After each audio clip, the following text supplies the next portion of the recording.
Who tore up the what now? Okay, so in 2018, Victoria joined China's Belt and Road Initiative with a memorandum of understanding. This was basically a framework that would encourage Chinese firms to look for investment opportunities in Victoria. But last night, the federal government used its newly legislated veto powers to torpedo the deal along with 3 others. The Foreign Relations Act is entirely a matter for the Commonwealth Government. There is one foreign policy of this country. It was just signing up to Xi Jinping's political agenda. Why would any state government think that was smart?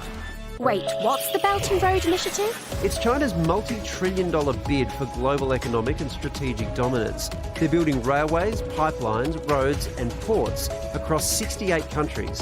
The ultimate goal? A Central Asian land belt and maritime road across the Indian Ocean. So the belt is the road and road is in the ocean? Yeah, it's dumb.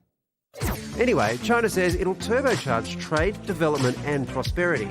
But critics reckon they're using it to strong-arm vulnerable nations into signing away their sovereignty. China is using the Belt and Road to really build dependence on the part of many, many dozens of countries around the world. And I think they've been trying very hard to do that with Australia, in some respects quite successfully. And how's China taking the news? Not great. Last night, the Chinese embassy in Canberra called the move from Australia unreasonable and provocative. It is bound to bring further damage to bilateral relations and will only end up hurting itself. So will poking the bear backfire? And did we really have a choice? James Brown is a council member with the Australian Strategic Policy Institute and he's well across China's antics. So, James, even if this hurts, is it the right move?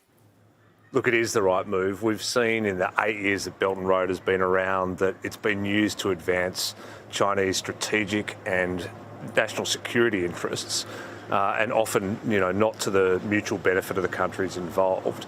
And having a state government sign up to it when the federal government might not can be used for propaganda value as well. Can you just explain how that would be? So say we ask China to build a bridge or invest in building a bridge and they do. How do they get propaganda out of that? Well, I think the difference is that, we do commercial transactions with Chinese companies all the time where they compete against Australian companies or other international companies.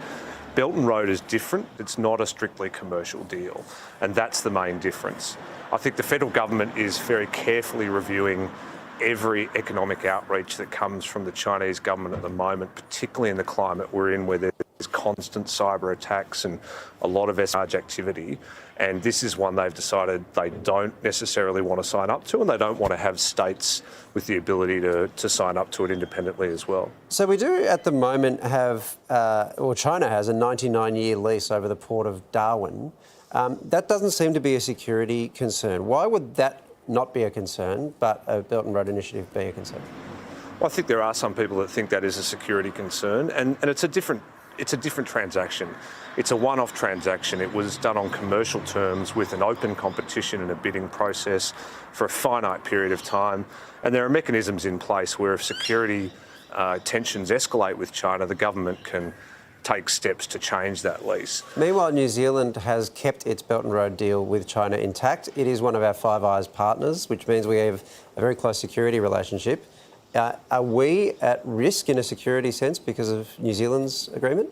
I think we are to an extent. I mean, New Zealand has taken a different approach to its relationship with China compared to Australia. It can afford to do that. Its strategic position is a little bit different to Australia's, in part because of the security blanket and protection that we provide for New Zealand. James, it's interesting, isn't it, that often we see these tensions arise between Australia and China, and the people who cop it are exporters of things like wine and beef and seafood, to name a few. Where do you think the retaliation is going to come this time? I think we can overstate the economic impact of that to Australia. And I think we need to think about the alternative as well. I mean, there's always a bit of tussle between countries about their national interests. There's going to be a little bit more friction when you're dealing between a democracy and a communist authoritarian state. That's natural. We shouldn't think that just because China is unhappy, we're necessarily taking the wrong approach to protect Australia's economic and security interests. So, James, just assure Liz that she can still get her wine this weekend. It's going to be fine. Cheap wine and cheap lobsters forever is one of the great outcomes of this for Australia. But no, I'm married to a beef farmer. I don't want cheap beef, all right? I want beef prices to skyrocket. Thanks for your time tonight, James. Thanks very much. From expert opinions to in-depth analysis and reporting, the Project YouTube brings you the biggest stories from Australia and around the globe. Hit the subscribe button now for news delivered straight to your feed.